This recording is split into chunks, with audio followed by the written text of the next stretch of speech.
Marc Lorrain tourne la page, Montmagny se prépare à une nouvelle ère politique. Pierre Bouffard se lance dans la course à la mairie de Montmagny. Pierre Poilievre revient en force avec une victoire éclatante en Alberta.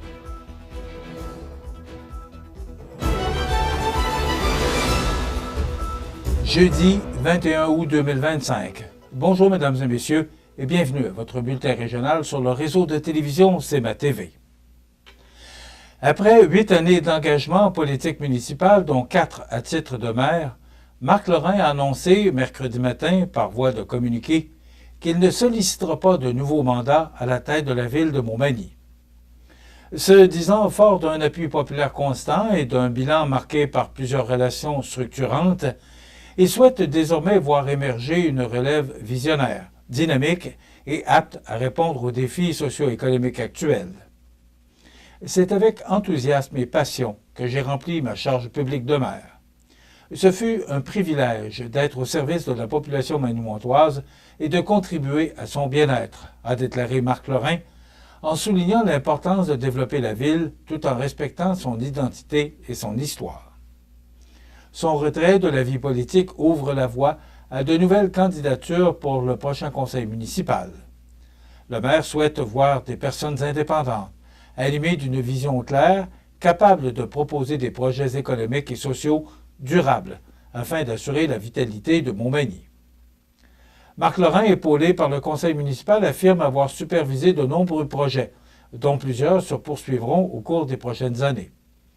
Parmi les réalisations marquantes de son mandat, la mise en chantier du complexe culturel et sportif en santé durable, un projet de 70 millions de dollars, financé en grande partie par le gouvernement du Québec, avec un investissement historique de 54,5 millions de dollars.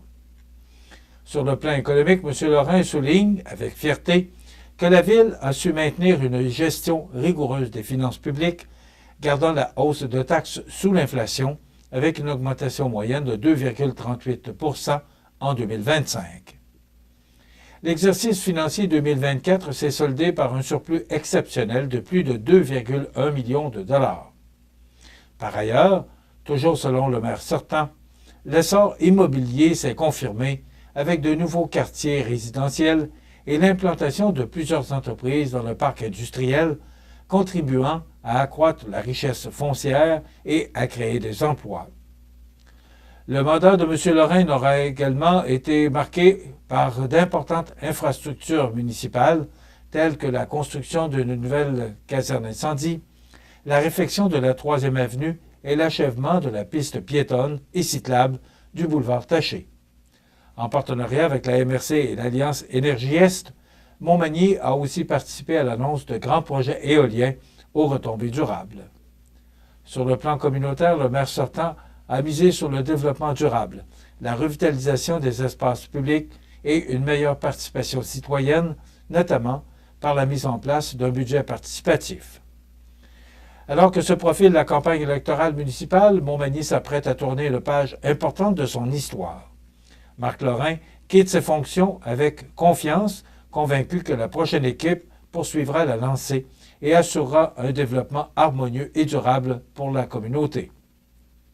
Rappelons en terminant que Mme Gabrielle Brisebois, conseillère actuelle au district 6 de la ville de Montmagny, et M. Pierre Bouffard, homme d'affaires de la région, ont confirmé leur candidature au poste de mairesse et de maire de la ville de Montmagny pour les prochaines élections du 2 novembre prochain. Et justement, M. Pierre Bouffard, copropriétaire du café au bistrot au coin du Monde à Montmagny, a officiellement annoncé sa candidature au poste de maire de Montmagny en vue des prochaines élections municipales du 2 novembre prochain.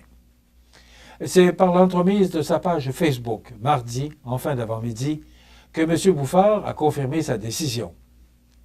Celui-ci n'a pas caché que l'idée de se lancer en politique lui trottait dans la tête depuis longtemps. Ceux qui me connaissent savent que je me suis toujours intéressé à la politique, a-t-il déclaré, précisant que ses engagements personnels et professionnels avaient, jusqu'ici, retardé son entrée en scène. Après plusieurs semaines de réflexion, il affirme avoir aujourd'hui la conviction que le moment est venu de franchir le pas. Dans son message, il s'est dit animé d'une grande fierté à l'idée de briguer la mairie. Il a promis de dévoiler ses priorités et les grandes lignes de sa vision pour Montmagny lors d'une conférence de presse prévue en septembre. Cette annonce vient pimenter une course municipale déjà animée. De son côté, le maire sortant, Marc Lorrain, annonçait mercredi matin par voie de communiqué qu'il ne solliciterait pas un second mandat, souhaitant plutôt voir des personnes indépendantes se présenter animées d'une vision claire, capable de proposer des projets économiques et sociaux durables afin d'assurer la vitalité de Montmagny. De son côté, rappelons-le, la conseillère municipale du district 6, Gabrielle Brisebois, a confirmé sa participation à la course, notamment lors d'une entrevue accordée à CMA TV en juin dernier. La période officielle de mise en candidature s'ouvrira le 19 septembre prochain. D'ici là, plusieurs observateurs s'attendent à voir émerger d'autres candidatures, ce qui pourrait transformer l'élection de novembre en véritable bataille politique pour l'avenir de Montmagny. Pierre Poilievre revient en force avec une victoire éclatante en Alberta. Plus de détails après la pause.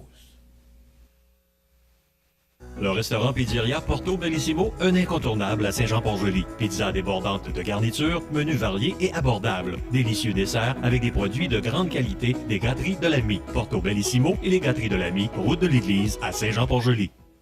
Exploratiel à l'église de Saint-Pierre de la Rivière-du-Sud. Pour les petits et les grands, planétarium, télescope, réalité virtuelle, prise de photos d'une galaxie. Vivez une immersion unique sous les étoiles. Exploratiel à l'église de Saint-Pierre de la Rivière-du-Sud. Vous regardez CMA TV, le réseau de l'information sur la Côte-du-Sud. C'est un véritable retour triomphal pour Pierre Poilievre. En effet, le chef du Parti conservateur du Canada a remporté l'élection partielle dans la circonscription albertaine de Battle River-Crowfoot avec plus de 80% des voix. Un résultat sans équivoque qui marque un moment charnière dans sa carrière politique.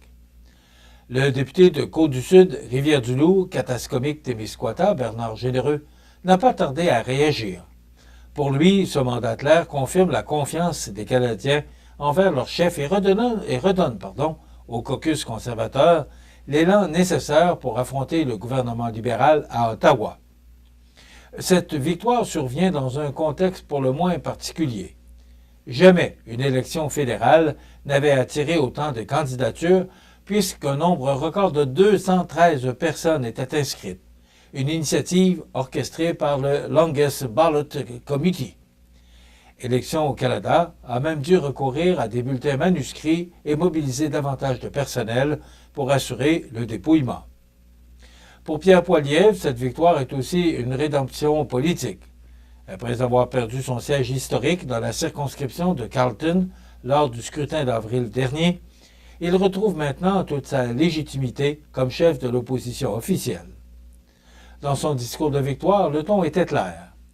« Vous ne nous avez pas laissé tomber, je ne vous laisserai pas tomber. » Des mots repris et salués par Bernard Généreux, qui voilà la preuve d'un engagement sincère envers les Canadiens.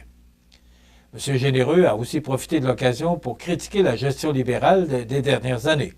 Selon lui, le pays s'est affaibli sur la scène internationale, incapable de protéger ses emplois face aux tarifs américains et marginalisé dans les discussions entourant la guerre en Ukraine, malgré une contribution financière majeure.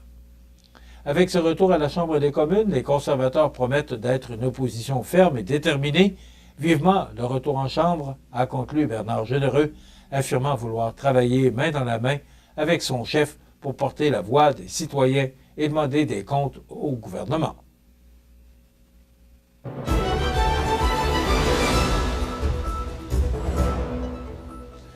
Au sport, après un été vibrant marqué par un camp haut en couleur, l'organisme Mani Gym se prépare à accueillir ses membres pour une toute nouvelle saison 2025-2026. Entre continuité et innovation, la rentrée s'annonce riche en défis sportifs, en découvertes et en émotions. Durant les dernières semaines, les jeunes gymnastes ont eu l'occasion de développer leur force, leur souplesse et leur coordination, encadrés par des entraîneurs passionnés.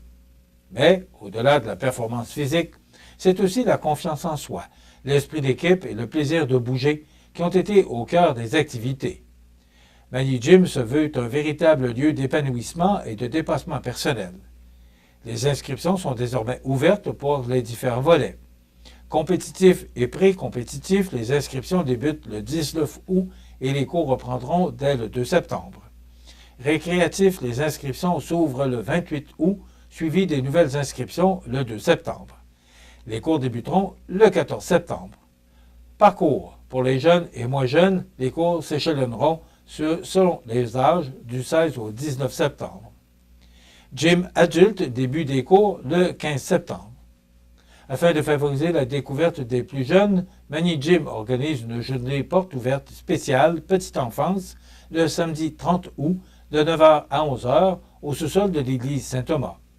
Cette activité gratuite est destinée aux enfants de 18 mois à 4 ans et permettra aux tout-petits d'explorer, grimper et s'amuser dans un environnement sécuritaire encadré par des entraîneurs qualifiés.